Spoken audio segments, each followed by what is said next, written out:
This is The Heat Source, the podcast where we learn everything we can about hot sauce, one bottle at a time. We are your hosts, Mike and Matt, and today we're opening up some classic first hot sauces. Let's heat up.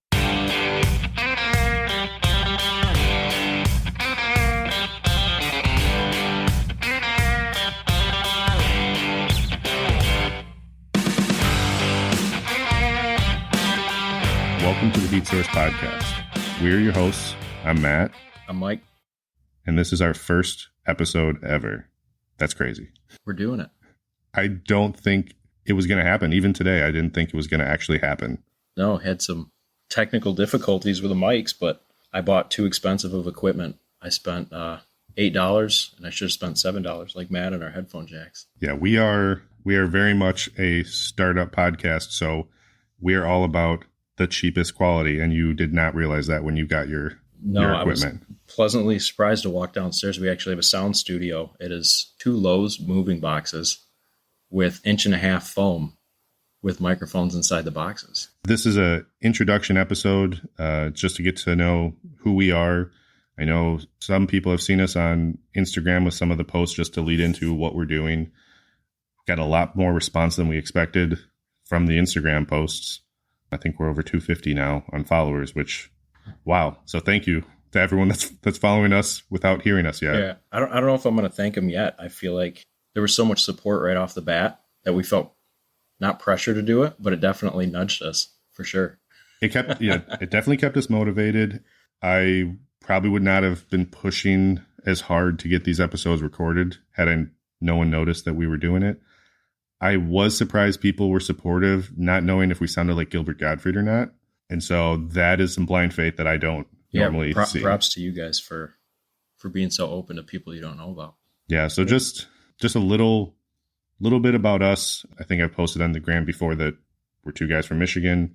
Myself, I'm Matt. I'd consider you a foodie. I definitely have liked heat since I was young, but there has been a stage where I have to omit heat from the core recipe of what I'm making, and I have to add it after the fact. So that definitely this is an exciting part of getting to get back into spice that I loved when I was younger and have slowly faded away from with the kids. Although, I think I told you this. Yeah. My youngest, who's not even 2 yet, had Crystal's hot sauce in her eggs just last week. So there is still hope. She is the Luke Skywalker last hope. Right. Getting back into it. So I've got, I'd say a medium heat tolerance level. I'm slowly ramping up. I've noticed just in prepping for this and trying more sauces and being more curious, I have gotten more resistance to some of the sauces I thought I was not capable of having. I'm pretty excited to see how far that goes. Little afraid. Yeah. Pretty excited. Yeah. And it's funny. I'm Mike. I've only known you for 7 months now. Yes. Yeah. Coworkers actually met them. The idea started. You get a couple friends that do podcasts. I would say mildly successful podcasts. Yeah, there's a few. I don't know. I just put hot sauce on everything. My heat tolerance, it's not the highest, but I definitely prefer a lot of spice. I think one day, you just kept talking about podcast ideas, and I was probably sitting there sucking on a bottle of hot sauce, and I was like, hey. I actually remember the first initial idea. You texted me right before Christmas, I think it was, and you had just gotten a couple of hot sauces, and you're like, this is got to be a sign. We've got to look into these. I just got a handful of sauces. And initially my thought was like, it's a cool idea. Sure. Like, okay. Right. And it just kind of sat in my head a little bit. And I'm like, okay, this is actually a pretty cool idea. Let me see what other podcasts are out there. Let me see what other reviews. Right. And instead of finding, it's a saturated field, there's way too much content, I found a community that was super cool. Right. And just super welcoming. So yeah. A lot of cool stuff out there, but not a lot of, I guess, podcast media. There's a couple out there for sure. But there's a couple good ones. I know that I've listened to the Talking Heat with Hot Sauce Guide and Fat Guy Certified. They just started. I think they're only in episode 3, but Hot Sauce Guide does reviews, like journalistic reviews of hot sauces. Right. So super thorough. Hot Sauce Guide one time said that he just wants to shed some light on sauces that someone might not have tried. Mm-hmm. Well, I know me personally, I'm that person. I have not seen what all the hot sauce that's out there has to offer. So just in the first few months of researching this, I have found I could stop right now and have 50 sauces to 100 sauces that I would be ordering this year. Yeah, right. It is definitely something that we're here to learn. We're here to kind of see what's out there. We're just kind of sharing the learning experience that we're doing. Yeah, just something fun and different to do, you know? At some point, I'd like to think we're positively contributing to the hot sauce community. I don't know when that will start happening. I still feel like I'm a little bit on the sidelines, but well, you have bigger things. You have bigger things to do. I mean, weddings are tough to plan. Yeah. Proud husband of a COVID wedding. So part 2's coming up. We figured we would just, move dates out with vendors. The vendors have been good, but apparently when your contract is 2 years expired, you need to renew that contract. It's no longer valid. So that's been fun. It's not like there's been any extenuating circumstances. It's been a pretty normal last few years. But yeah. But yeah, I mean, definitely this is a cool new hobby. I know that one of my New Year's resolutions, I kind of at the same time as us talking about this hot sauce podcast, was finding a hobby that was different than playing video games when I was younger. I love sports, but there's nothing really hobby level I'm doing with that. Something that actually is a learning experience, something positive. This definitely fit the bill. One extra thing that I thought about actually just today is I had a buddy of mine, my buddy Pat. He once told me, like, don't wait, just do it. Yeah. And he was someone that passed away last year. So that was also a little extra motivation to be like, don't quit on it. Just keep moving, keep doing it. So, yeah. And it's something I've always been into. I guess I didn't really realize it until I started talking with someone about it, where some of my earliest memories are like, I remember throwing a tantrum one time, going to the babysitters because my mom forgot a jar of Pace Picante. Like that is, I'm not joking. That is one of my earliest memories where like the babysitter, she didn't make fun of me, but she definitely teased me. She was kind of like a grandma to me. Like, oh, you got your hot sauce. But I remember my mom forgot it one day and I was just so upset. So it's just always been a part of my life. I not took it for granted, but just never realized that I was part of a community that I never engaged with. The crazy thing is, I don't think my family was a big spice family. Like, I just, going over to my parents recently, I'm like, you don't have hot sauce? And they're like, yeah, we have hot sauce. And it was like Frank's Thai chili sauce, which is delicious. It's a delicious sauce. A small bottle expired 3 years ago. A small bottle, super sweet, super delicious. I put that stuff on a lot of food, but it is, even for a low heat tolerance, it is not hot sauce. So they did finally buy a little bottle of Frank's. I want them to diversify. Maybe I'll get them some, but yeah, like I did not come into like a spicy eating family. Yeah. No peppers, like my dad does handle spice pretty well. My mom does not. Mm-hmm. I'm kind of the gauge where I try and they ask, what's the heat level? And I tell them, good for you, bad for you. Yeah. So it's definitely same thing I have been with sports. Like none of my family was a big sports family. Mm-hmm. So I just kind of adapted this on my own. Yeah. And I started, I think when I was like a teenager, we went to Tennessee one year for vacation. And it was like a 1 week vacation where every other day, I did responsibly every other day ask the restaurant, what's the hottest barbecue you have? And my teeth would hurt and I'd sweat and I'd deal with the aftermath. But it was really fun. It was interesting to me, but it just never amounted to as much as until now. Never amounted to anything until now. Yep. I was definitely born into it. My mom, she likes like salsas, stuff like that. She's definitely a schmedium. Loves a good garden salsa. Yeah. But like, more mild, but a little bit of bite to it. And then my dad is like on the heavyweight end of medium where he loves it. But the second he hits anything over like a raw jalapeno, he's like just not interested. Yeah. He loves that threshold, but the second he crosses it, he's just like, man, not for me. It's a very hard cutoff. Right. I mean, you got to know your limits. I mean, I get it, but I know I started to do more cooking, especially getting into a bigger kitchen. I've been doing more cooking where I've added more peppers into it. I'd like to get into more habaneros. I'd like to get into more ghost chilies. I'd have to make 2 separate versions of it in my house, but it would definitely be something I'm interested in. And that kind of brings me to one thing that we've touched on a little bit. What would you say you're most excited about in the next year of trying to do this podcast? Just something different, you know. I guess I didn't know that the hot sauce community was out there, and everyone so far has been super welcoming. So to engage with, you know, another community I didn't know was out there is pretty exciting. To do something different, and at the very least, you know, just I guess learn how to speak better. a lot of my job is, you know, talking. Yeah. And I'm not gonna lie, for someone doing a podcast, talking is towards the bottom of my list. You know, I just Right. most of the time prefer not to, but you know, it's just something push myself out of my comfort zone, and you know. The funny thing about that is I am not a good public speaker either. My big thing is just in front of people. I don't like a big crowd. Yeah, I can do one-on-one much easier. sure. I can do it. I just don't prefer it. Yeah. You know? I realize that I have to, Mm-hmm.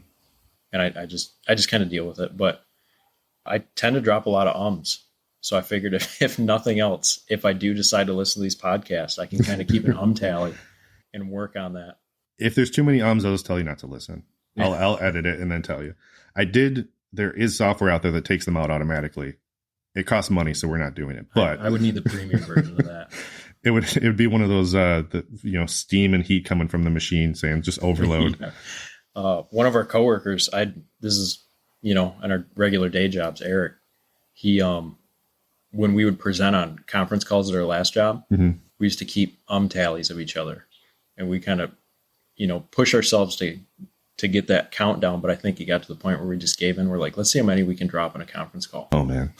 So yeah, that's something that I would just say, I've lost. Let's move on. We don't need to. But yeah, no, I'm kind of similar as far as the excitement level. I just said a number right there. It's going to be noticeable now. I'm kind of excited about the community. I've been running lead right now on the social media, Instagram. I got a little too excited and made it before we had a set date, equipment, like content. And we have really seen that community grow and kind of welcome us. Just talk about excitement for what we're going to do. It's definitely a project that will morph and mold and adjust as we learn from our mistakes as we record. But just seeing some of the shows that are out there, seeing some of the festivals, expos, things that we'd like to get out to next year, maybe get out to this year. I want to see kind of what all that, you know, has to offer. And I'm excited to see what I'm going to learn from that. for sure, that's another thing I'm excited about. I didn't realize there was like hot sauce expos. It didn't surprise me that there was hot sauce expos. It surprised me how many. Yeah. And my big thing was just how wide branching the small batch community is. Yeah. I drew a lot just being in Michigan, which here in, you know, Grand Rapids area is known for craft beer. I drew a lot of similarities to the craft beer community. And that's what I was seeing. Was like, all right, I've heard this story, Right. but with beer, making beer in your house, doing it at hobby level. People like the beer, suddenly you start selling it. Right. That's kind of the whole story of Founders. So yeah, exactly. So it's like an emerging community, which is cool to be a part of. You know, if it takes off to the level of craft beer, yeah, that'd be amazing. Yeah, for sure. One other question I wrote down, because I have my little notes here. What are you most worried about? I know we talk about public speaking, which is probably my biggest concern, is just Sure. But is there any concern that you have on the podcast? Like anything you're dreading? I guess I do have one concern, maybe a little bit of heartburn. We're going to be trying a lot of sauces. We have looked and seen, like, have there been medical issues with people that regularly review hot sauce? I might have to reach out to some of the reviewers that post more. Like, we're only doing a weekly podcast. So the people that are posting like 3-4 times a week, hey, I tried this sauce. The TikTok people that are trying insanely, I think 16 million Scoville bubblegum, like stuff like that. Yeah. I just don't know how they handle it. Yeah. I don't want to make too big of promises, but we might throw in kind of some fun novelty heat things every now and then. Yeah. I'll at least try it. I don't know how on board you are with it, but I'm open to it. It depends on what my next day is going to be. Yeah. If I got nothing planned for the rest of the day, I'll give it a shot. I still think of the story from the Hot Ones show where they talk about how Coolio doused his last wing with the hottest sauce they had and then was laid out in their break room for hours. Right. And it's like, that's going to be me, but for a weekend. It's the, how did you handle a night of drinking when you're 21 versus 31 and the 31 person's just like ready to die and they had like 3 beers? Yeah. So last time I did one of those challenges, it was the Packy One Chip Challenge. I think it's 3 or 6 million Scoville units, somewhere up there. But yeah. So the thing with that is, like, sure, it was hot, you know. They need to work on the flavor of that chip for sure. But, you know, it was hot and it only affected me for like a half an hour. And right. Eric, you know, we did it at work. And then I look over like 45 minutes later and he's kind of like leaned over, grabbing his gut a little bit. And we did it at 7 a.m. when we got to work. We both had a chip of our own. Yeah. And I kind of felt the same thing in my stomach. And we looked them up. They're called like capsaicin cramps. Okay. And for 6 hours, like, we laid in the conference room and I looked at him and I was just like, dude, I think I have to go to the hospital. I've never had pain like this in my stomach. So definitely going to, if we do it, you know, have a little bit of food in our stomach and then make sure nothing's planned the rest of the day, because I don't know how that's going to go. Yeah. I mean, at the core of this podcast, we're definitely about hot sauce, but hot sauce comes from peppers. We're going to look into some of the peppers that have branched out and become so diverse. Yeah. I want to get into the science of them too. Yeah. Like, deep dive into what makes a pepper a pepper. They're unique, you know? Oh yeah, for sure. Like this thing lights my face on fire. You know, that's pretty amazing. Yeah. Like trying to find a list of every pepper that's out there. There's so many variations that we found the one that could cover like floor to ceiling, a wall of just every pepper that they could list at the time. And I'm sure there's a new one that's already been created since we last mentioned a pepper. Right. But yeah, definitely going to be open to suggestions, ideas for different things we can do, whether it be on Instagram or part of the podcast. Or I'm an old man in my eyes, so I don't know what a TikTok is, but I know that it's popular. So we'll have one of the younger people in our office teach us what TikTok is, and maybe we'll get on there at some point. Yeah, and for sure, any suggestions, anything you guys want to see, throw them out. You know, we're open to ideas. We kind of have a game plan in our head, and like Matt said, we'll see where it goes. But if there's anything that you guys want to see or something that you see is missing in the community, let us know. We'll try to do something about it. Yeah, for sure. And so that we did talk about just a little bit of what the Heat Source podcast is about, you know, kind of where it started, what our goals are. I know we, you know, talked about us being kind of foodies, just some of the things of what to expect. We're going to try for a weekly podcast. That's our goal. The biggest thing will just be work-life schedule to make sure that we can do that. As far as the length of the episode, we'll find out as we go. No plans. Pretty open. I don't think we'll ever reach a Joe Rogan level podcast. I would be exhausted if we did. Yeah. unless we're trying way more sauces than one. Yeah, right. So some of that is going to be as we learn about what this podcast is, but it's going to be all out there on Instagram, and we'll share as we learn. Like we've said a few times already, we're going to take suggestions. We're going to listen, probably do some poll questions, different things like that. So I hope you guys like memes too. As some of you have already noticed, we'll sit there at work on a conference call, and before someone's done with a sentence, I'll feel my phone vibrate, and already I have a meme of what was just said 9 seconds ago in a conference call. It's one of those where it hits me immediately or it doesn't hit me at all. So if I think of it, it's like, it's going to get created. Yeah. The memes have been, I think we've gotten more compliments about the memes so far than anything else. Yeah. If nothing else, we'll just turn into a meme company. So yeah, I've got a few emails where they were like, hey, love the memes. And I'm like, I hope they know that we're a podcast too. Yeah. What about the content? Like, we haven't aired anything, but they'll eventually hopefully know we're a podcast. Right. Yeah. So, once those two guys are done rambling on, are you going to post more memes? Yeah. So. Yeah. I'd be like, great podcast. Loved you guys talking about the memes. Let's see the memes. Yeah. I mean, I think it's only supposed to be Meme Monday, but I kind of let it bleed into the rest of the week. Right. Just because I love them. Mm-hmm. They're so fun. But yeah, for this first episode, we wanted to introduce ourselves. We wanted to talk a little bit about what the podcast is and what it could potentially be. I also know, just to get a little bit off topic, because it's happening starting tomorrow, there is a fiery food show in Albuquerque, New Mexico, starting tomorrow that I have been following and kind of geeking out about, which is a weird thing for someone that didn't know it existed until a few weeks ago. But I have one thing, because I was looking up just a little bit about that fiery food show. Do you know, because it's in New Mexico, do you know what New Mexico state vegetable is? Hatch chili. It's a green chili. Green chili? Yeah. Oh, I was close. I was too specific. I think I was on the wrong side of the Rio Grande. You've been doing really good with the guesses. The hot sauce guess yesterday was, I mean, it definitely made sense, but it still is impressive. Where I texted Mike yesterday when we were at a Mexican restaurant. I said, there are 3 hot sauces at this table. Hold on. That's our first listener post is, what do you guys think are the 3 hot sauces found at this restaurant? I got them on the first try. That's a good idea. Yeah. All right. We're going to leave that out there then. We're going to say, when we post this on Instagram, if you listen to the episode, put a comment in there and list what you think those 3 hot sauces are. It won't be that hard to figure out. I'm just going to say that. Took me one try. Yeah. But yeah, so just a little bit about that food show, because this episode will air, assuming the editing doesn't get messed up by myself, it will air the day after the food show ends on Monday.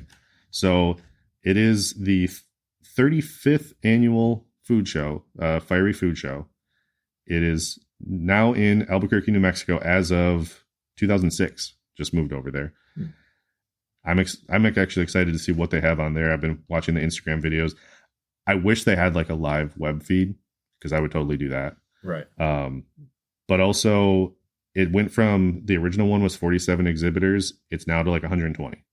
Like, it's an insane like boom, but they did not have one last year because of COVID. So this is like a lot of pent up excitement being back 2 years after the last one. Yeah. I know I'm getting excited for shows again. I went to a Michael Bublé concert a couple months ago, and that was my first big event back. I just kind of sat there like, something feels wrong about this. And then I kind of got over it. But, you know, I saw him setting up for the Ultimate Sports Show in Grand Rapids. Yeah. And I know we've, without knowing each other, have both attended that essentially our whole lives. You know, and they put that on hold the last couple of years. So I think everyone's raring to get back at these shows. I was just thinking about the mentioning of Michael Bublé, both increased demographics with certain people, and like some people just turned off the podcast. They're like, okay, I thought these guys were like, yeah, I'm sorry. They were a gift from my mom for Christmas for me and my lovely wife. So he has a good voice. It's fine. It's sometimes you gotta listen to the crooner music. I mean, there's not that many of them around anymore. So yeah, I do like Michael Bublé. I can't make fun of it. But yeah, so the fiery food show, I mean, that's going on right now. The only other thing I'll say about that is the originator of the fiery food show, Dave DeWitt. I did follow him on Instagram today. Do you want to know what his Instagram handle is? Fiery food show. That would be a pretty obvious one. Pope of Peppers. Huh. A lot of peas. But yeah. So he's kind of into peppers then. I mean, he claims to be. He's written apparently like a ton of books. He's like a big pepperhead. Apparently they're airing a movie at the show called Chili Heads, if I remember right. I might be completely wrong on that. I listened to a news show this morning about it. I feel like I'm really missing out now. I did not know any of that. Yeah, that's why I learned about it. I got excited. I do definitely go down some rabbit holes where I'll text you or message you or see you at work and be like, so I did a little bit of research and here's 2 pages of what I found out in the last hour. Yeah. So he showed me a fact sheet earlier. He's like, I just pulled a couple facts about some hot sauces, and he did like 3 big swipes through his phone on a word sheet. And I was just like, holy cow. Like, I thought you said a few facts. He's like, oh yeah, it's. And I didn't even double space. I didn't even double space. That's my old trick. So for this first episode, I know we are really excited about all the small batch hot sauce that we're going to be trying, the community that we've grown into. But this first episode is really about kind of setting a baseline. It's an introduction to us. So we're kind of doing an introduction, talking about our introduction to when we started having hot sauce. Now, you started much younger than I do, but just what's that first major hot sauce that was like your go-to sauce? and we each brought our own. So we actually have 2 sauces to try today. It's more just to walk you through what we're going to do on a normal episode. We're not trying to impress with our knowledge of some elaborate hot sauces. These are staple hot sauces that everyone has. We should have put this at the beginning. Like, we're not hot sauce experts. We're going to figure this out as we go. I mean, they're going to figure that out pretty quick. Yeah. I have no doubt where there's going to be someone that's be like, hey, love the podcast. I see what you are now. Yeah. I get it. Right. So we are trying 2 sauces today.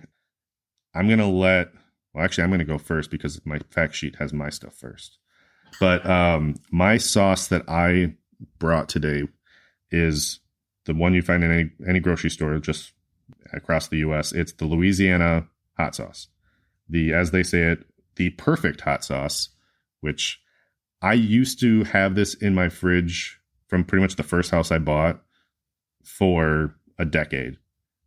I have not had it in my house for probably like a couple years, which kind of surprises me. Yeah. I have definitely branched out to like Crystal's Louisiana sauce, branched out to some other Louisiana style sauces, but this was the sauce that I had it once and it was just something different and I just was hooked. Like, I've had other sauces, but this was the one. So that was the one that I brought to the table.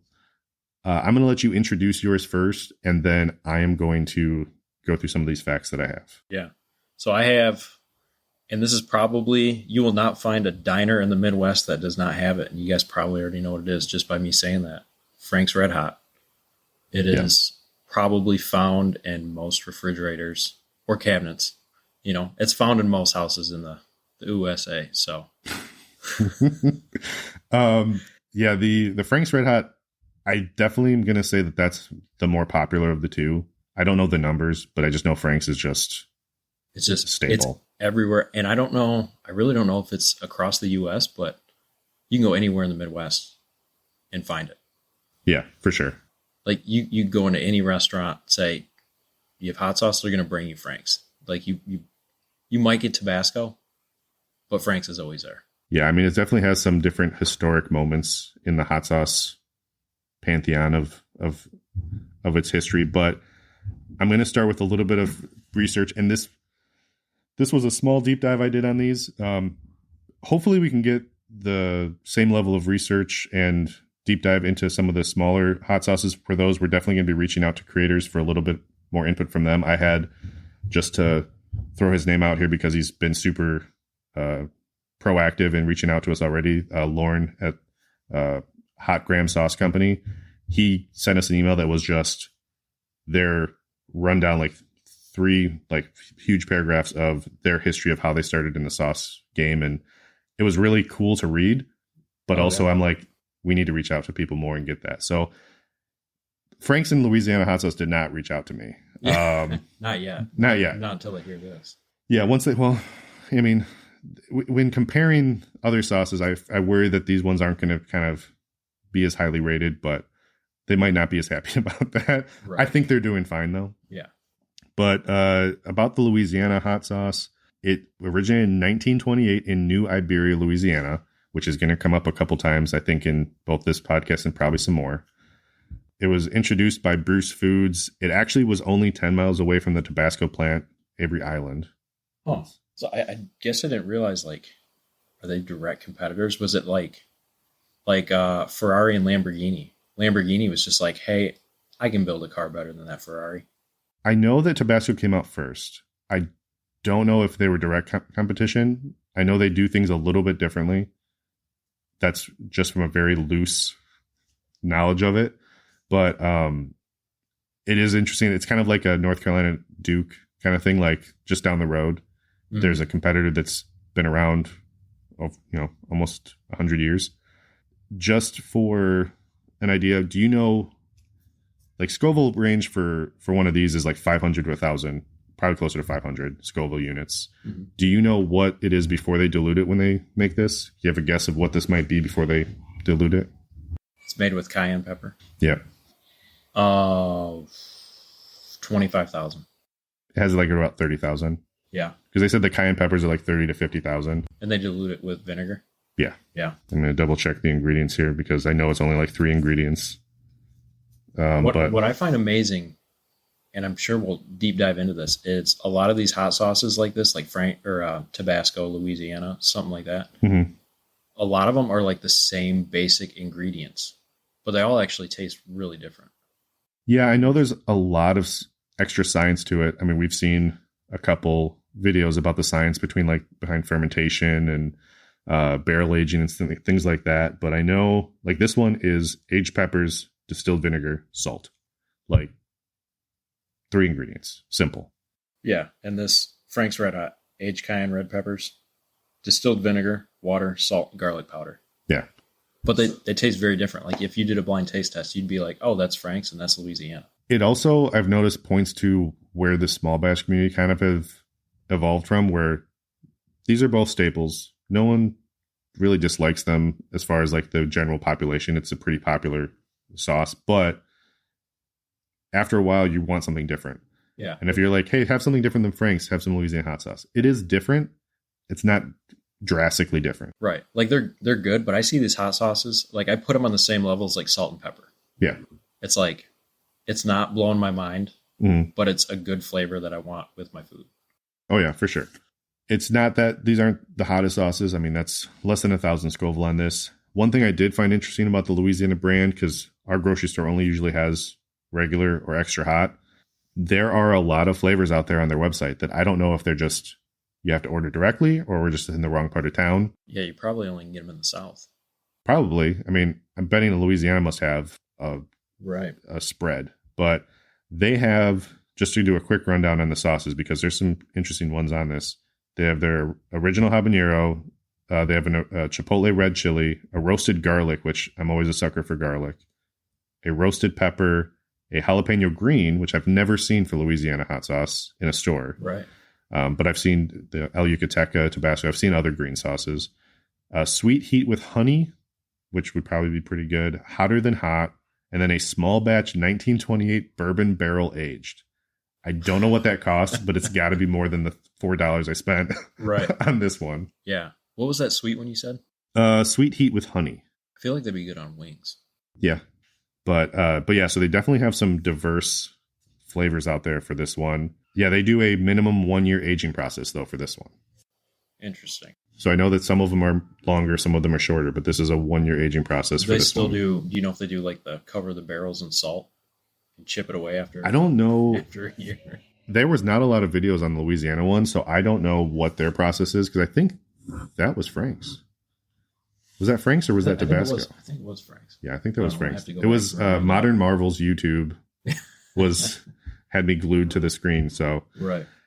But yep, so it's just chili peppers, vinegar, and salt fermented. Pretty classic Louisiana. Can you recall the first time you tried it or no? Just kind of was there one day. I want to say that it was somebody left it at my house, because like my first house, I was like 22. I had my first house. If it wasn't beer that was left in my fridge, it was just random bottles of whatever. And I think there was just a bottle of hot sauce left. Yeah. So the memory of it's probably hazy. But it was just something different that you throw on. You can throw on anything. You can throw on your breakfast tacos. You can throw on burger, sandwich, wings. Yeah. I mean, it is just an extra, like you said, salt and pepper hot sauce. Right. Yeah. So. And I remember my first ever encounter with Frank's. Like, I don't know if it was my first time eating it, but it was like, I have a very defined memory of my first recollection of Frank's. Mm-hmm. I remember my parents made, I don't know, it was like venison steak, and they just had like butter, garlic noodles with it. Yeah. And my brothers were like kind of orangish yellow, like mac and cheese. And I just had like noodle colored noodles. And I remember being like, Andy, like, where'd you get the mac and cheese? You know, and I was super jealous of him. He's like, hey man, I got a secret. And he's just like dumped Frank's all over my noodles and stirred them up. Yeah. And I was real little. I was probably like 4 or 5 years old. And he stirred them up, and all of a sudden it was just like mac and cheese colored. And then I was just like hooked ever since. Like, I don't think I've eaten a bowl of noodles or mac and cheese since without Frank's on it. I keep thinking about, because you mentioned that another time before, and I'm just like, God, I want macaroni and cheese. And it can just be the box macaroni and cheese. Like, that's all I need. Yeah. Kraft mac and cheese. I can't do it without Frank's. Yeah. And that's one of the things that I know we talked about, where like, we're definitely going to be trying more diverse sauces. And talking about how we're going to learn about sauces, then bringing two pretty basic sauces to the table, I was a little worried about. But it's also, I thought of, I make my kids box mac and cheese. And I love elaborate mac and cheese. I've made from scratch mac and cheese. But when I make that box mac and cheese, I still go, damn, that looks good. Like, I still want it. So it's not to say that these sauces aren't great in their own right. It's just we're looking to learn about those from scratch, custom, different cheeses. You know, other thing I had for my little fact sheet for the Louisiana hot sauce. Do you know that someone came down to New Iberia, Louisiana to learn about the pepper business and take it back home with them? Do you know who it was that came down there? Give you a clue. It's on the bottle in front of you.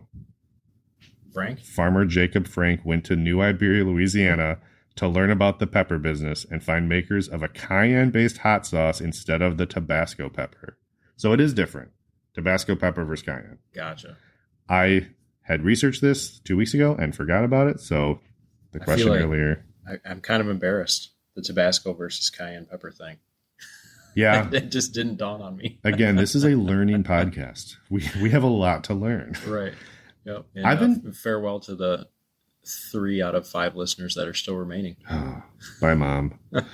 I will say that one of the early motivations for me was to find things that you didn't know about hot sauce. Because I'm like, all right, he knows more than I do on stuff. So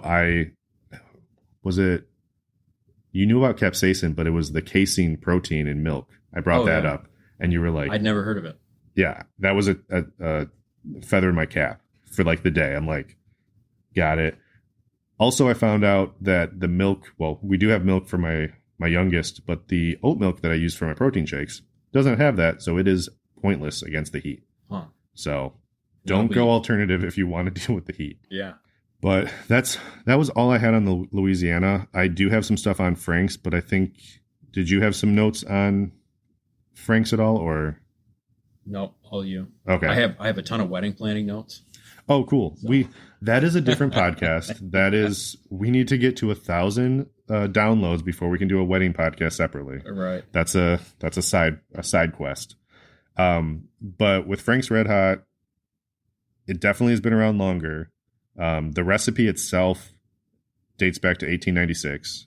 Mm-hmm. That's the recipe. They weren't manufacturing then. That's just when they claim the recipe was first created by the Frank Tea and Spice Company in Cincinnati, Ohio, which we're going to be going to Cincinnati here soon. So I'm going to keep an eye out to see if I can find any of this history locally. Yeah. And it is not podcast related. It's actually day job related. So yeah, we both still have those. We might have to dip out early and go explore Cincinnati's hot sauce. Well, I know we're definitely going to the Pepper Palace. We'll probably post a couple live reels on Instagram about that when we go, just to see.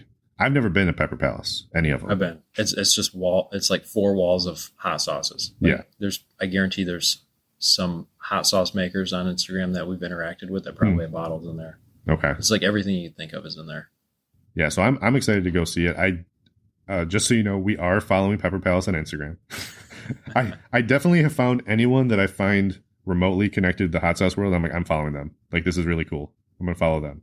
Shout out to the Stanky Sauce and the Stanky Brothers, because I follow them, their sauce, the brothers, and them individually, because they're just doing some pretty cool things down in Florida. And that was one of the first sauce companies that I found. So I'm going to be following them. They're, I think, a year ahead of us as far as like going live with their sauce. We went live with the podcast, but definitely excited to see what they do. I think they're in the first 5 episodes that we got lined up, but we'll see. But the Frank's Red Hot, it was a team effort between Jacob Frank, who was a part of that Frank Tea and Spice Company, and then Adam, I'm going to butcher this last name, I should have phonetically spelled it out, Adam Estillett, the pepper farmer who founded it. So there was a pepper farmer, and then there was the corporate guy, came together.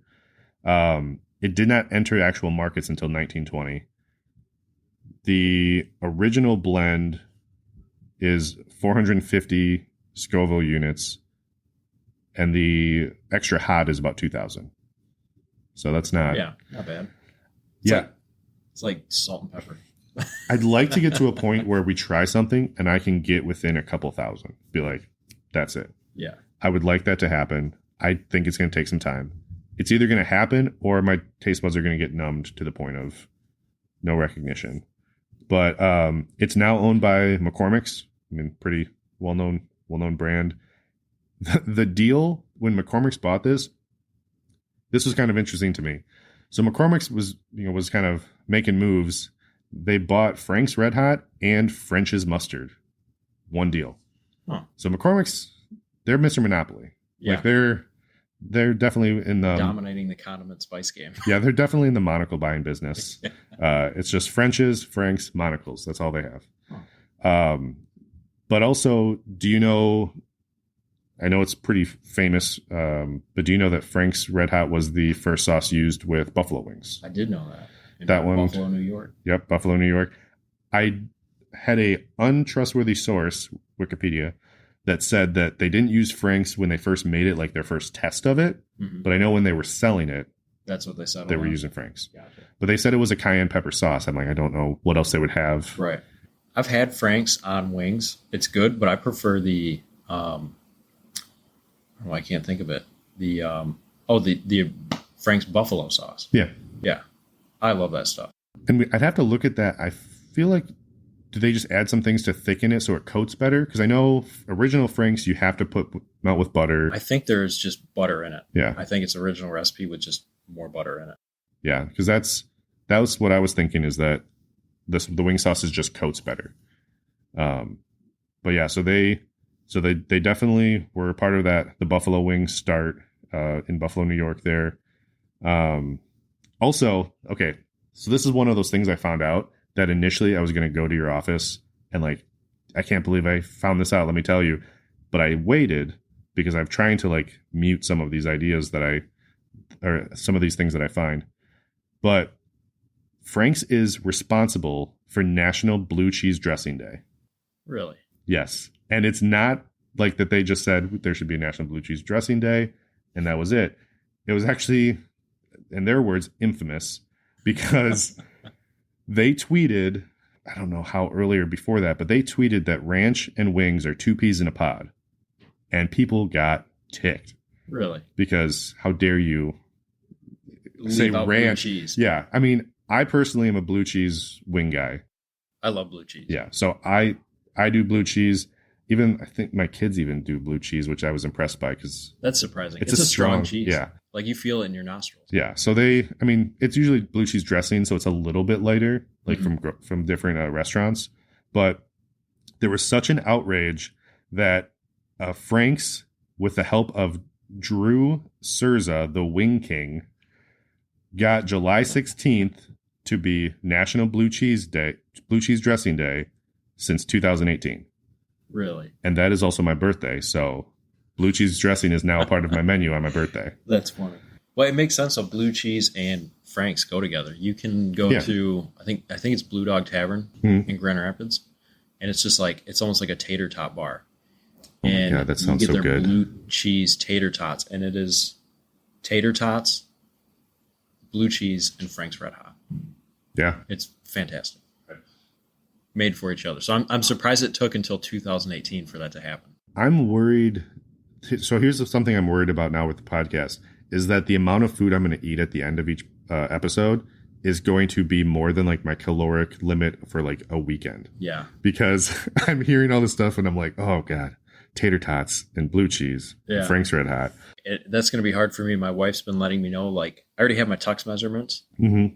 She's like, you can't get bigger, but don't get smaller. Like, you got to stay the same size. I told you, though, it's a strategy. You secretly get smaller to allow yourself to get bigger. The only problem is I think you said you were pushing out more than in. Yeah. on the measurements. Yeah, I definitely have had a few tuxes that I've tried for like whether it be best man or groomsman or usher. And one of them had me real worried where I tried it and I was like, I can't get this anywhere near fitting. Yeah. And then they told me that all the adjustments were all the way in. I was like, oh, thank God. Yeah. So I'm like, I was real worried, but then I was relieved, and then they put them all out and it still was pretty tight. So it wasn't like a slam dunk win for me that I was in the clear. On my personal suit, the jacket still fits good.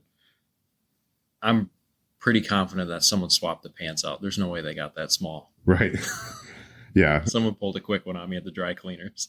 Now, Frank's has Frank's has been around for quite some time where you're familiar with the commercials that Frank's had with the old lady. Oh, yeah. You know her name?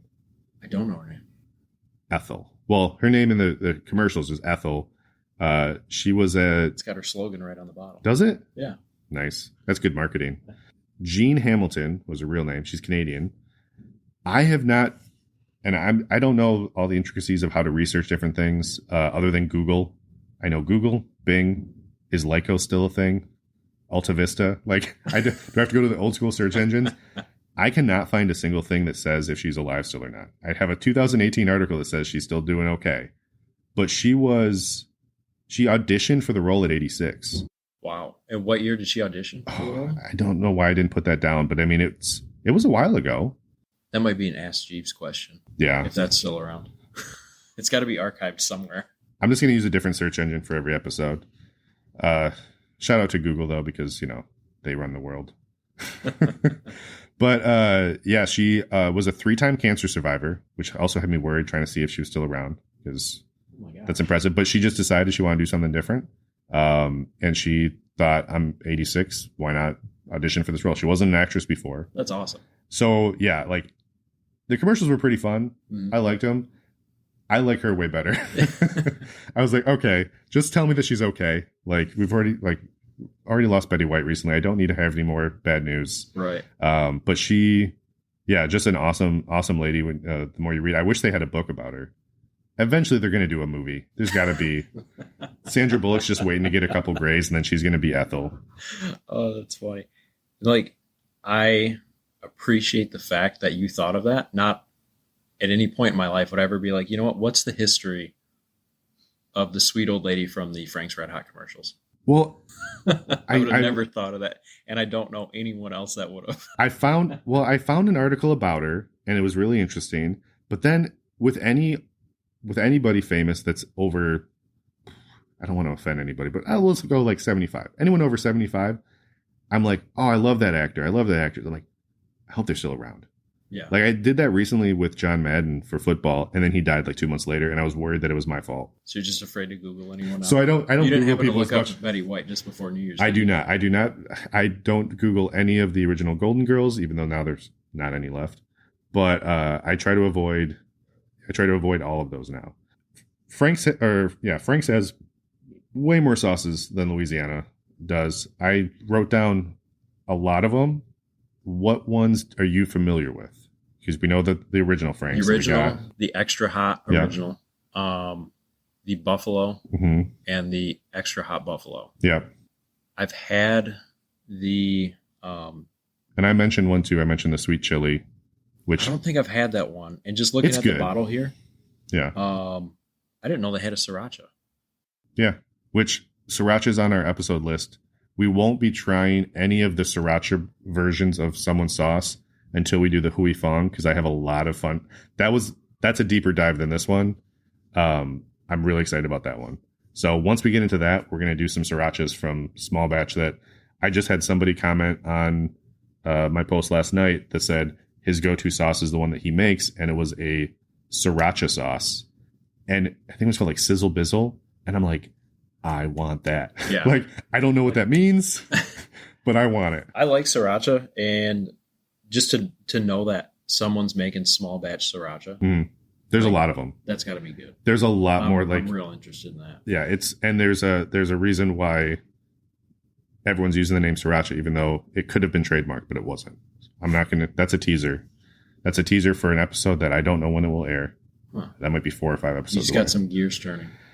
Yeah, and I'm definitely going to revisit the notes, and then I'll have like 2 more sheets. But you hit the first like 5 or 4 or 5 that I had listed. There's a Nashville Hot that's a newer one that just came out. Didn't know about that one. There's a chili and lime.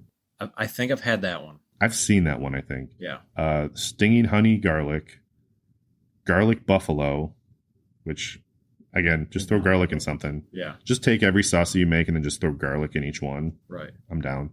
I'm also the person though that they say put 2 cloves of garlic, and I put 4 or 5 within 2 heads. Yeah. My wife's the same way. My wife's like, she'll follow a recipe to the T. Mm-hmm. If she sees the word garlic, like she just thinks in heads. Yeah. she'll crush a whole head, and I'm just like, a little strong, Well, but it's good. I mean, as long as you both like garlic, I mean, if you can smell like garlic, it works it's fine. out at the end of the day. Yeah, like we both still enjoy sitting next to each other. But that's the reason I'm very much in the cooking world and not the baking world. Baking is the science. Baking is exact. It is much more. You can't guesstimate how much like yeast you're going to put in something unless you want like a monstrosity growing in the oven. With food that like just cooking, yeah, throw some extra garlic in there. Throw a little extra seasoning. That's Right. part of the reason why sauce makers are doing what they're doing. Is they're like, let's just experiment with different flavors. Let's throw beets. Let's throw garlic, ginger, Yeah. whatever else might not, mushrooms, Yeah, you mentioned baking. Like, we'll have to do this just because it's cool. Mhm. Did I ever send you the picture of the gingerbread house that my wife made this year? Yes, you did. That was impressive. She had probably 3 full days into a gingerbread house, Yeah. and it was like something out of a fairy tale. Like down to the powdered sugar grain was strategically placed. I will add to that where it was super impressive. It was an architectural beast. In comparison, my buddy and I, Mark, tried to build a chicken coop one time for chickens that his wife got. I don't think the coop itself killed the chickens, but it did not protect them very well. And that was with like raw materials of building. Yeah. And we're talking about gingerbread and sugars, and Yeah. I think hers would have protected the Oh, chicken it was better. nuts. It sat on the counter for a couple months, so it got, stale and hardened up. Yeah. And then like it was too beautiful to just throw away. Right. So it just kind of sat there on the counter, and I would just kind of test its structural integrity. Mm-hmm. And like you'd wiggle it and it was just locked onto the slate charcuterie board. She like glued it down. And then one day she sent me a picture. She was playing fetch with a dog, and she sent a tennis ball just straight through it. She's like, it took a full power throw for me to get the tennis ball to break one of the walls of this thing.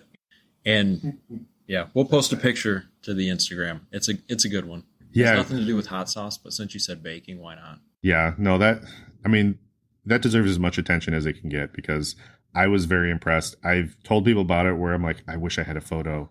Back to hot sauce. Couple more sauces. So we have garlic buffalo, mild wings, spicy honey bourbon thick. Don't know what. Just more chemicals Are they to still thicken in it. production? It's got Or it are listed these- on their site as what they offer. Huh. So I don't know if it's I don't really see these in the store. No, I think these are either you have to go to some corporate store, or you have to do something. You don't get them in a regular grocery. They have original thick sauce, buffalo and barbecue thick sauce. I don't know what that does, and then buffalo and ranch. Which the buffalo and ranch, again, apparently ranch is a hot button topic. So I'd be all about that. I did will. not know about that one. Yeah, I will say, because usually, like, if you get something, if you get a sauce or you get something, they have recommended recipes. And you're like, oh, that's a really good recipe. I think Frank's, I don't know if that one does it, but like buffalo chicken dip, I've seen a lot on Frank's. Yeah. Or the French crispy onions, they'll say, like, here's how to make green bean casserole. It's like classic recipe. Louisiana, and I just found this out looking at the bottle right now, Louisiana hot sauce, their recipe that they list is fiery ranch dipping sauce. Do you want to know what it is? Let me guess. Ranch and Louisiana hot sauce. Well, the prep time is 2 minutes, so I think you know what's going to happen here. It's a cup of ranch and a tablespoon and a half of hot sauce. Mix all ingredients, combine all the ingredients, and mix well.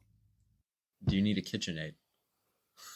I mean, if it's a reason to get one, I'd like one. But yeah, I was a That's little funny. bit disappointed that was the recipe. I don't know if they change it up. Maybe there's different ones. I would like to know if that's like a serious statement or if that's kind of like sarcastic, like kind of just like a fun play on everyone else making fun of recipes on their bottle, where it's just like, I don't know, puts them in the.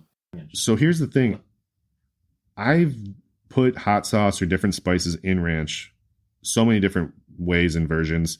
You do spicy, you do it with ranch, you do it with mayo, you do an aioli, hot sauce in some type of white condiment. Mm-hmm. Done it a bunch of times. I'm wondering if just that they've been around for so long and they haven't changed their bottle, that at the time of this recipe coming out, it was an original idea. They're like, guys, Just never dawned on anyone at the time. like we're in development down there in the warehouse. Craig said to put hot sauce and ranch. Or it's like the Reese's. Like Yeah. Some guy was walking with a cup of ranch, other guy was walking with a bottle of hot sauce, and they came around the corner and just, hey, you got hot sauce in my ranch. I don't know if you're referencing this one, but this is the one that's coming to my head is the Family Guy chocolate peanut butter, where the chocolate and peanut butter cars crash and the people are there and the cop shows up and he's like, oh no, and it's Officer Reese and he tries the chocolate peanut butter and takes off. That's not what I was referring to, but I think the original Reese's commercial was two people walking down the street with chocolate and peanut butter, came around a corner and just dipped each other. And they're like, hey, you got chocolate and my peanut butter. I mean, that sounds right. I'm not going to look that one up. I like the Family Guy version better, actually. Yeah, it gets a little dark. He definitely makes sure that they don't live to tell the story. But I am going to open up this bottle of Louisiana sauce for us to give us a try. Open up the bottle. That's going to be crisp. I hope it sounds good. So it's sealed. I just bought this recently because that's when I realized that I haven't bought Louisiana hot sauce in a while. But yeah, so we can try this one out. I don't know if you want to. So we have some tasting spoons. These are Munchkin brand. I believe they're 1 to 3 year old. Yeah, I mean, definitely under 1 because my daughter doesn't use these anymore, but not a sponsor. Munchkin or Gerber. So as we're pouring these in the spoons, just a little bit about when we try sauces in the future. We did make ourselves kind of it's more of a grading chart to help us gauge and differentiate sauces that we try. We have a few different factors that we're gonna look at. I'm sure, and I think I've told you this, the sauces we try in this first few episodes, I'd love to revisit in like a year to see as we refine our grading scale, how different we change it. Because it's kind of like whenever you do a taste test, and I've seen it on some of those YouTube channels, you don't want to give the first thing a 10, even if you love it, because you've now set a cap. Yeah. And now anything that's better than that is just the same. Right. But it is something where in the future, we're going to do scores based off of 100 points. That'll help to kind of differentiate. We'll definitely have a list of Mike's favorite sauces, my favorite sauces. We have different heat tolerances. We have different preferences. So something that I might like more, he might like less, and vice versa. So it's more just to give you an idea of what the sauce is about, not really to tell you if it's good or bad. Yeah. And I think we're going to do it Top Gear, like Top Gear style. Kind of, we'll each have our own leaderboards. And we can, we'll post pictures of that, and then we'll kind of see almost like a friendly competition. Yeah. Or, just see the different preferences, So depending on how drastically different our top 10 are, we could have some like listener votes to tie break. Like, this is what I think the best sauce of the year that we tried was. This is the one that you think, and have people vote. But a few of the factors that we look at when we're grading: the aroma of the sauce, the appearance of the sauce, both in color and the consistency, the flavor, a few different factors on the flavor, that initial taste, that first thing that hits you when you taste that sauce, the aftertaste, which I think we've had a few sauces, not ones that we're going to try, but just store-bought ones that I think you had that one sauce that you said, hey, it wasn't a bad sauce. The aftertaste, though, just wasn't hitting right. Yeah. Yeah. And then just overall flavor of the sauce. We do leave a little bit of wiggle room for intangibles, some things that we don't necessarily have to quantify for every sauce. And one of the big ones that I pushed for on this, and you didn't say no, so I'm get it, is just, does it deliver on what it says? If someone gives me a sauce and it's labeled like the hottest sauce that you'll ever try, and I try it and I sweat, but I'm fine, yeah, I'm kind of bummed. Yeah. And it might not be a bad sauce. Yeah. And so there's a lot of hot sauces out there with promises on the bottle. Yeah. So I've seen some that like boast garlic and are like, I guess it's garlicky. Yeah. But when I'm thinking garlic, I'm thinking I'm going to bite into a clove. If you're going to put that on the label, yeah, I better be feeling it in my nostrils, Yeah. So that's a little bit of our grading scale that we're going to be doing. We're going to have little helper sheets to help us keep track because, again, we're not professionals at this. So Yeah. But we're gonna try the Louisiana sauce, just kind of see. What do you think about the smell right off the bat? It smells like vinegar. That's what I'm getting. To me, that smells like, It's very strong vinegar to me. I can definitely tell it's aged.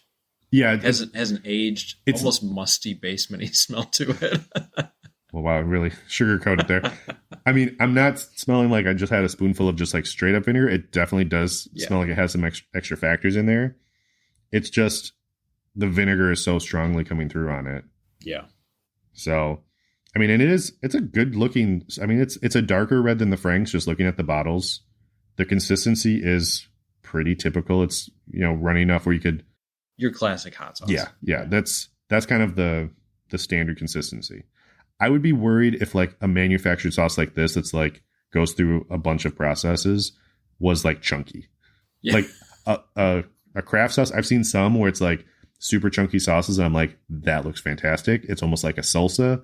Mm-hmm. Give it to me. I would be worried. I would not be as welcome to it if it was a manufactured sauce. So yeah, so we can give it a try. It's very salty. It's got fumes. It gets you right away as far as like the fumes it's putting off. Yeah. I mean, I haven't had Louisiana in a long time. I like that sauce. It is good. It is. I mean, it's very, just like a classic go-to. It's very like, heavy, one note, like right in your face. Yeah. And then it's fading back. Right. I like it. That go good on, and I think it's probably made for oysters and gumbo. Yeah. Gumbo would be good.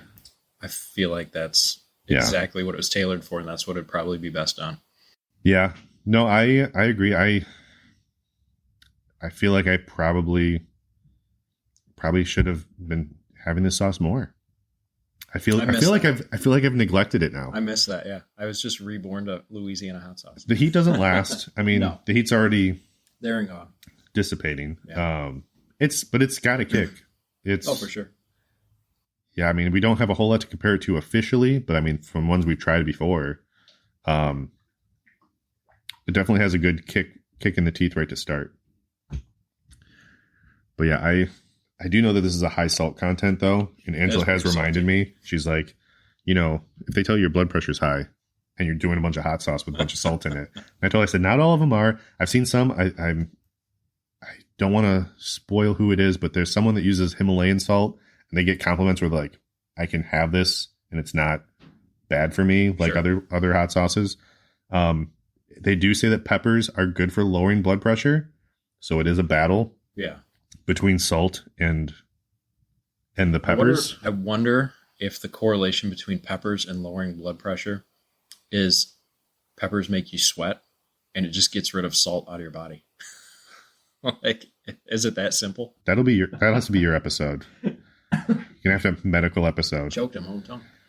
I mean, I like it. It is a good flavor, yeah. It's a good standby to have in the fridge if you want to just douse it on something. And here's the thing with like when we give something a grade too, which we're not really going to grade these. We just want to go through the grading system. I mean, from a heat level, because we want to grade heat separately from the overall score, because if we say, well, a perfect heat score is the hottest thing ever at a 10, you don't need the sauce to be the hottest thing ever to be a like more or less perfect sauce. It's not fair to a mild that's fantastic. Yeah.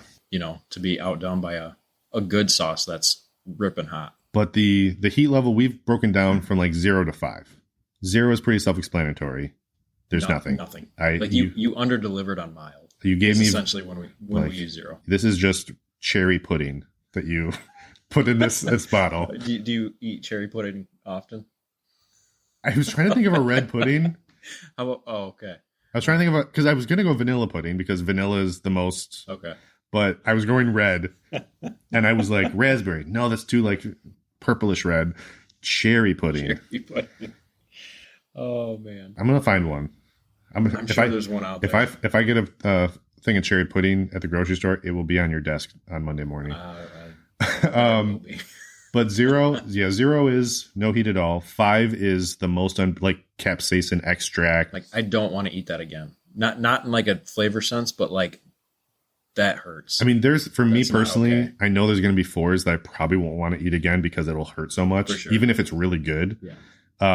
But yeah, 5 is, it's just Yeah. Unnecessary. Yeah. And then one is like low heat. I mean, you're thinking about jalapenos, something less than a jalapeno. Yeah. Poblano to jalapeno, somewhere in there. It's like, sure, there's spice. Yeah. So that's a low heat. And I would want to almost say that this is closer to a 1. Yeah. Oh, it's a 1. I know the only thing that threw me off initially was it hits really hard right up front. I was surprised by that. And so that was like, oh, is 1 too low? But it's like, no. Then once it faded, I'm like, no, this is a 1. Yeah. But yeah, so like the scales from 1 to 4, it's very much just that different level of pepper. I mean, you're dealing with habanero and ghost pepper, I think was what we had for the second one. I had a breakdown on it. Jalapeno to habanero, I think was. So the levels, the 1 pretty much jalapeno and under. Jalapeno to habanero is kind of a level 2. Yeah, that's what we had. It's toasty. It could adjust. Like if we start realizing like, wow, there is not a whole lot of range in a certain heat, we can always tweak it. The next level 3 is like a habanero to ghost pepper. That scales like a 300 to a million Scoville range. Yeah. And then level 4 is ghost pepper and above. And we kind of leave it subjective from 4 to 5. Yeah. Like 4 to 5 is like, it's going to be above a ghost pepper or at 1 or above, which is over a million Scoville. It's kind of how they deliver it that determines. Right. And once you hit ghost pepper, that's hot. Yeah. Like real hot. My older brother grew ghost peppers and Carolina Reapers a couple of years ago, and we made jalapeno poppers out of them. We just threw them on the grill with some cream cheese and bacon. And like we eat the ghost pepper one. And I remember thinking like, it doesn't get hotter than that. Like that was very hot. And that's 1 million Scoville units. And then we did the Carolina Reaper poppers at 2 million Scoville units. And I was like, there's no way it's double. And I put it in my mouth and I was like, that's double. Like it was a noticeable double where I was like, oh my God. I think it was, and I showed you the video. I think it was Chef Josh from Good Mythical Kitchen or Mythical Kitchen. He did the habanero jalapeno popper, and it just looks so good. But then at the end, the reaction, I'm like, okay. I'm like, oh, that looks delicious. And then he reacts at the end. I'm like, that's why I'm not going to do that right now. Yeah. Like, I think the worst part about it was cooking them on the grill and then opening the grill and getting just kicked in the face with those fumes. That was the worst part about it. It was just like getting pepper spray. Yeah, definitely some hazards in dealing in peppers and the fumes that come off of those. So when something is either a hot sauce or a weaponized item, you got to question a little bit. Or they use it in oral surgeries. Oh gosh. So yeah. So I mean, I'm not really gonna give it an official score on that, but like I put this sauce as kind of, it's a 1-note flavor. It has some heat. It's a middle of the road. Like if I gave this a 50 out of 100, that's not a bad score. That is like, this is a solid sauce. Yeah. But also, I don't know if I'm telling someone like, you got to try Louisiana hot sauce. It's like, is it different than any other hot sauce? A little bit. Yeah. A little bit. But all right, I'm going to pour some This one right off the bat. So we're doing Frank's now. This one right off the bat is noticeably not as pungent. Really? Like I'm actually really surprised right now. So when we get different spoons that aren't child spoons, we're going to be able to actually like have more sauce, because I'm worried it's going to spill over the edge. But if there was a video, they'd be like, oh, wow, he only took like half a teaspoon of sauce. Like, what a baby. And it's like, there's not that much room on the spoon. But yeah, definitely not as strong. I'm kind of surprised by the lack of aroma this is throwing. I mean, it smells fine. It's just not up in your face how the Louisiana was. Yeah, I mean, and again, it's not a huge drastic change in ingredients. It's just the portions and how they treat them. Yeah, like I said, the color was a little lighter, so drastically different. Very little heat. Yeah, that's. I'm questioning my research now because the Scoville unit. It's flavored vinegar. Yeah, is what it is, and I guess it's still good. It's good. I've never actually thought about it. It's flavored vinegar is all it is. Huh. Like it's salt, pepper, Frank's. So that's what makes me so excited about this, is that these are two sauces that everyone knows. Yeah. No one's going to be like, oh my God, I can't believe they tried Frank's Red Hot and Louisiana hot sauce. But just as trying them, I'm learning something different about the drastically different sauces. Thought about that before. If someone's saying, hey, I want to try hot sauce, but I'm a little bit worried about the punch of heat, I'm not going to tell them Louisiana. I'm going to tell them Frank's. Right. And I don't know if I would have done that originally. No, I probably would have said, oh, try Louisiana. Like it's like 1% heat, but I mean, it's good. It's just a flavor, you know? It's a classic flavor. That's all it is. It's a classic flavor. They're both heavy vinegar. It's just Frank's is delivering much more vinegar forward and the taste. Yeah. Louisiana is more vinegar smell. That was my initial smell on that. And Frank's, to me, Frank's belongs on American breakfast, pizza, mac and cheese. Oh, what else? Wings. Yeah, I mean, wings is the classic one. It's pretty universal. I'm trying to think. Mostly American food, though. I do use Frank's. It doesn't belong on tacos. No. It's very good in the role that it does. I'm just really surprised. I'm a little bit proud of my sauce. I'm proud that I was worried that it's hotter than mine. I had a feeling. I was like, oh, Louisiana's is going to get washed with Frank's. I've never not had Frank's in my house.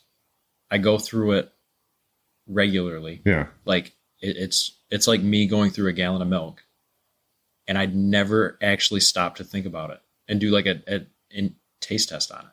So we're not doing any official scoring on this, but I just said Louisiana sauce is probably going to be, and this is why we're not doing on the original one, is because we've built the grading system. I kind of off of a hodgepodge of how do they grade wine, craft beer, which has a lot of similarities in like how diverse the flavors can be on that.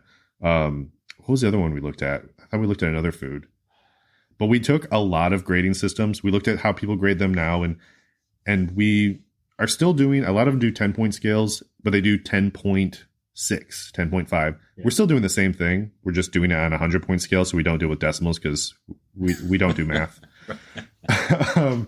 Someone's like, oh, you can average it out by 10, and then you have a 10-point scale. Like, no, I don't need my calculator right now. But it is something where I would have given this a 50, and then I would have been like, oh, man, I just put this as an average sauce. And Frank's is not bad. Frank's, I would say if you're looking at an average 50 sauce, yeah, I would put Frank's there instead of Louisiana. Yeah. It'd be like 50, 55. A little bit better. That's surprising. Still the same thing for me personally. That just got me real excited because I would have never thought about that before. So now I'm like, what else am I going to find out? It also at least lets me know that my taste buds aren't super generic where I'm like, that tastes the same. Say something unique. There's two different caliber things.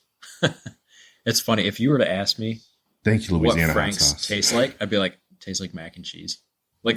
My whole life, I've never had a bowl without Frank's on my mac and cheese. Like, Frank's tastes like mac and cheese. We definitely will have to diversify some of the different foods that we do. Like, I know we both are big fans of tacos, nachos, wings. We're not against the foods, but I know that there's gonna be a certain point where they're gonna be like, all right, can these white guys have something other than mayo-based sandwiches? And right. So I am excited about some of the peppers being used for other things. I know we talked about how we can apply them to different things. Yeah, and what's going to get you the most out of your sauce? Something I've seen on different cooking shows is gochujang, which is the Korean fermented chili paste. I would like to know what that's about. I know it's spicy. Mm-hmm. I know that there's some hot sauces that use it, that use variations of that and use in their Korean style. So I am very excited to see what that is. I was a little worried when we got to this that it was going to be problematic. That was going to be hey, we got to the sauces and we didn't taste a difference and it's okay. That's actually pretty cool that those are so different. And we've talked about this too. We're definitely going to focus individually on sauces that are small batch hot sauce that are more unique. I know we've talked to Lucky Dog sauce. We've talked to, there's a local sauce. Is it Big Spice Bullies gave a sauce here in Michigan, only 20 minutes away from you. Yep. So we do have some sauces that we're going to focus in on the specific sauce. But when we get these bigger brands, we definitely talked about doing comparisons, doing side by sides. Yeah. And now I'm even more excited about and I'm not going to give it all away, but the Frank's Red Hot idea we had, where we compare it with another cayenne pepper sauce. Oh yeah, for sure. Yeah, we'll definitely hit on the classics. I feel like that's how everyone got started was Yeah. Frank's, Louisiana, Cholula. Like something had to start. No one just inherently is just like, you know what? I'm going to skip that and go right to craft hot sauce, Right. you know? So, Yep. So that is in a nutshell what our episodes are about. episode 1 in the books. And we were worried it was going to be about 20 minutes and we just rambled for like an hour and a half. Well, we definitely, even though it's only an audio podcast, we definitely were thinking we're going to be Ricky Bobby, not knowing what to do with our hands, but it'll be not knowing what to say in an audio medium. I'm really happy with what we got. I know our next sauce, I can tease that on here just so you know what's coming up. We are going to try Lucky Dog hot sauce next. We got a bottle of theirs already came in the mail. The reason behind it, and I won't go too much into it, was he was the first follower on Instagram. I followed a bunch of brands. He was one of the first ones that I followed because I knew him on Hot Ones. Hot Ones was the basis for a lot of my research to start.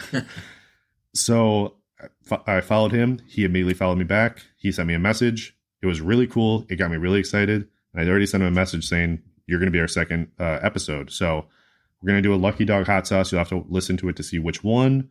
We got a lot of great sauces lined up. If you have any suggestions, definitely let us know. We have the first 5 to 10 episodes kind of mapped out. Mm-hmm. But even then, it's a little bit fluid where we mentioned them before. Hot Graham Sauce Company reached out to us, sent us some sauce, sent us a great email. And we like to support the smaller business, the small batch community.